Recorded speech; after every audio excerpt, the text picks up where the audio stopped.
Hello students, welcome back to your channel. Today we come with another video. ठीक है, पहले हमने chapter 3 किया था, अब हम स्टार्ट करने लगे हैं chapter 4 linear equation in two variable. जिन बच्चों को नहीं पता है, हम क्लास 9th की एनसीईआरटी टेक्स्ट बुक करा रहे हैं, उसके सारे सोल्यूशंस करा रहे हैं। ठीक है, और ये हमने चैप्टर 1, 2, 3 सभी करा रखे हैं, लिंक हम डिस्क्रिप्शन में दे देंगे। और आज हम स्टार्ट करने लगे हैं chapter 4 linear equation in two variable.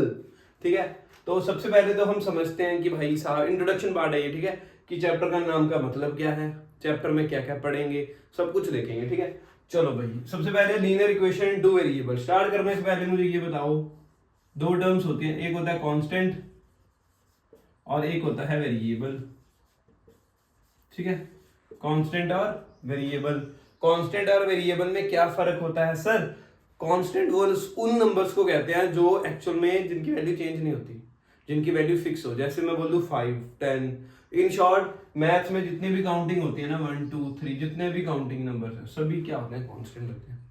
ठीक है, वेरिएबल वो होते हैं जिनकी वैल्यूज चेंज होती रहे। जैसे मान लो, छोड़ो, ठीक है, वेरिएबल्स वो होते हैं जिनकी वैल्यू चेंज होती रहती है, जिनकी कोई वैल्यू ही नहीं होती। ठीक है, सो अपनी लाइफ में कांस्टेंट रहिए, वेरिएबल्स के पीछे ना भागिए, फोकस ऑन कांस्टेंट। ठीक है, वेरिएबल जैसे हमारा ए बी सी, किथे गई सी, फुल्ला वाली टोकरी च सुत्ती पई सी।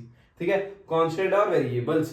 ठीक है, चलो कांस्टेंट हो गया, वेरिएबल हो गया। टू वेरिएबल मतलब इस इक्वेशंस में हम कितने वेरिएबल्स पढ़ेंगे? दो। जैसे मान लो इसकी एक जनरल फॉर्म होती है ax plus by plus c equals to 0। अब इससे मैं सारा चैप्टर का मतलब समझा दूंगा आपको। ठीक है, ये जनरल फॉर्म है। टू वेरिएबल, ये देखो एक x एक y, दोनों वेरिएबल्स हैं।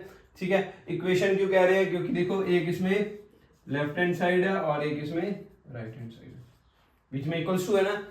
ठीक है, इक्वेशन उसे कहते हैं जिसकी एक लेफ्ट हैंड साइड हो और एक राइट हैंड साइड हो। ठीक है, और देखो लीनियर क्यों? लीनियर वो होता है जिसकी हाईएस्ट पावर कितनी हो? 1 हो। अब इन सब के ऊपर हाईएस्ट पावर क्या है? 1 है। कुछ नहीं तो हाईएस्ट पावर क्या है? 1 है। अगर मैं इसको ऐसे लिख दूं, ये लिख दूं, तो क्या ये अभी भी लीनियर इक्वेशन है? नहीं सर, लीनियर इक्वेशन तो है ही नहीं। यहाँ पे हाईएस्ट पावर कितनी है? 2।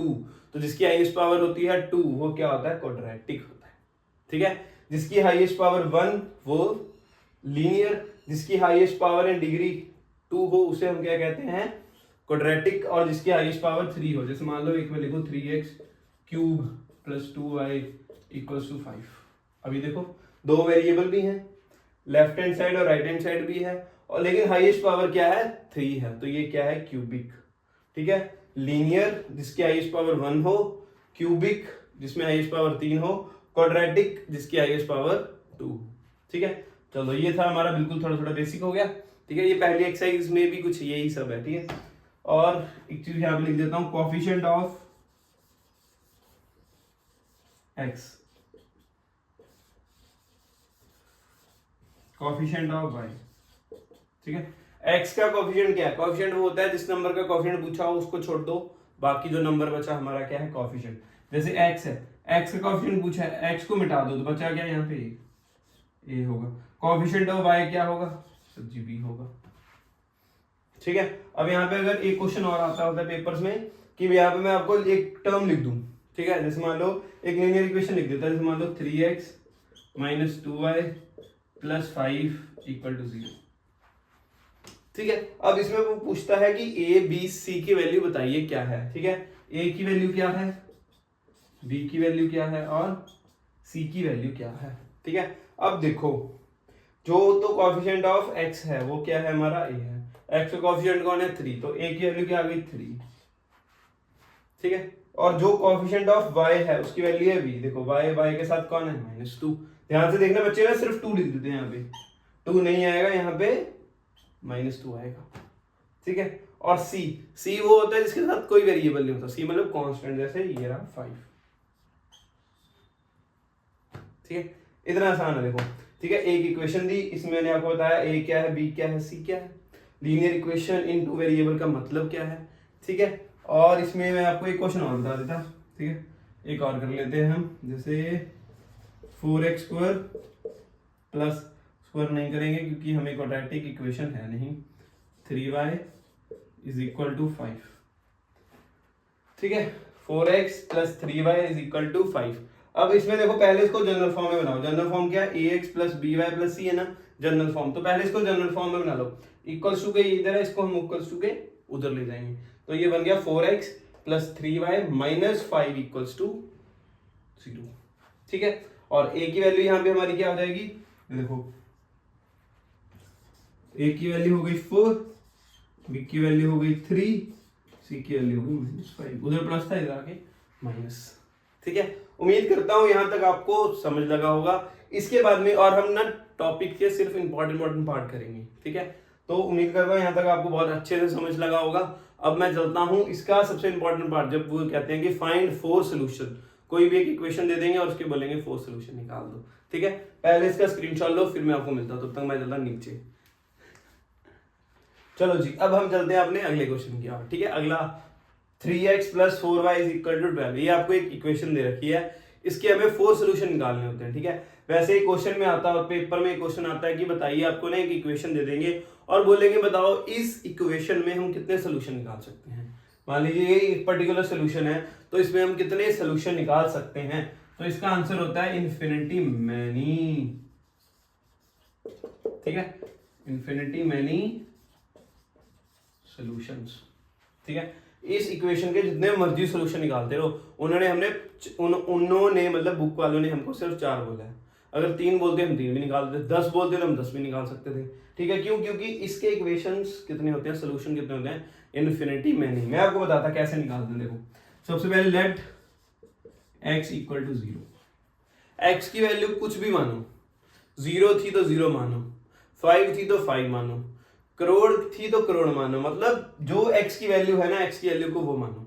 ठीक है, अब x की वैल्यू कितनी हो गई, 0 हो गई। ठीक है, ये देखो 3x की value 0 plus 4y equals to 12। ठीक है, 3 को मल्टीप्लाई किया 0 से तो क्या हो गया 0, ये चीज खत्म। तो यहाँ पे आ गया 4y इक्वल्स टू 12। इधर मल्टीप्लाई, उधर जाके डिवाइड, तो y की वैल्यू कितनी आ गई 3, 4 3 12। ठीक है, तो हमेशा कोऑर्डिनेट्स पहला सॉल्यूशन क्या है 0,3।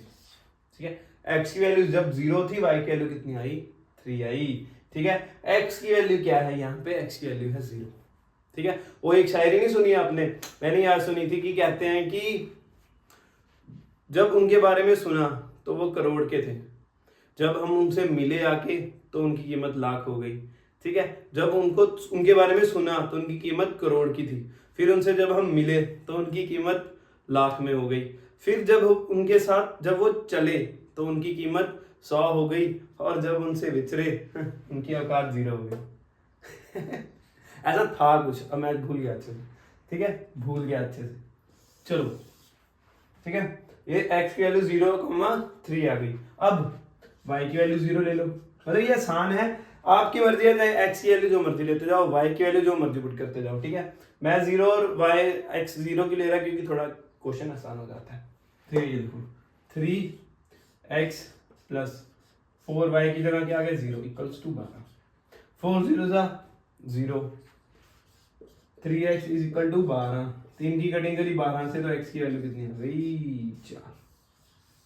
ठीक है, x की वैल्यू कितनी आ गई 4। तो यहाँ पे हम लिखेंगे 4,0। पहले x होता है, जिस बच्चे ने लास्ट एक्सरसाइज देख रखी है, हमारी वीडियो देख रखी है, हमको पता है पहले x होता है फिर y लिखते हैं। ठीक है, चलो ये 2 सोल्यूशन हो गए। ऐसे आप जितने मर्जी सोल्यूशन निकालते जाओ। जैसे ये मान लो, या मैं थर्ड सोल्यूशन निकाल के दिखा देता हूं। जैसे मान लो x की वैल्यू 2 ही है। ठीक है, ये देखो 3 multiply by 2 plus 4y equals to 12।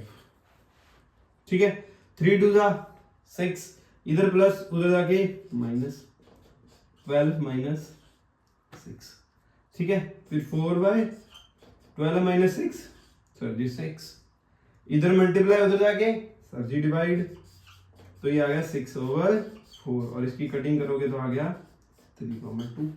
ठीक है, तो ये हमने इसके 3 सॉल्यूशन भी निकाल लिए। ठीक है, इसी के साथ बड़ा ये चैप्टर खत्म हो गया। इस चैप्टर में इंपॉर्टेंट यही था, सबसे इंपॉर्टेंट पार्ट इसका यही है कि 4 सॉल्यूशन निकालो। कोई भी एक इक्वेशन है उसके कितने सॉल्यूशन निकालो, 4 सॉल्यूशन निकालो। ठीक है, लीनियर इक्वेशन इन 2 वेरिएबल्स हमने चैप्टर कंप्लीट कर लिया है। इतनी जल्दी कंप्लीट कर लिया सर? पहले बहुत बड़ा चैप्टर था, लेकिन अभी ये उसको आपको स्कूल वालों ने एनसीईआरटी ने इसको काट के छोटा कर दिया। ठीक है, तो ये इक्वेशन हमने 4 सोल्यूशन देखे कैसे निकालते हैं, ए बी सी की वैल्यू देखी कैसे निकालते हैं। इसमें मैं आपको बता भी देता हूँ, ए बी सी थोड़ी प्रैक्टिस हो जाएगी। इसमें ए की वैल्यू क्या है, कोएफिशिएंट ऑफ एक्स कितना है 3, बी की वैल्यू कितनी है, कोएफिशिएंट ऑफ वाई। ठीक है, और सी की वैल्यू क्या है, देखो जनरल फॉर्म थी a x plus b y plus c equal to 0, इधर प्लस तो इधर आके माइनस, तो ये आ गया -12 ही है ना। ठीक है, तो इसी के साथ इस वीडियो का हमारा पार्ट का होता है एंड। तब तक घरों में बैठे रहो, खुश रहो, पढ़ते रहो, खेलो, और स्कूल तो खुलने वाले ही हैं। चंगा फिर अगली घड़ी।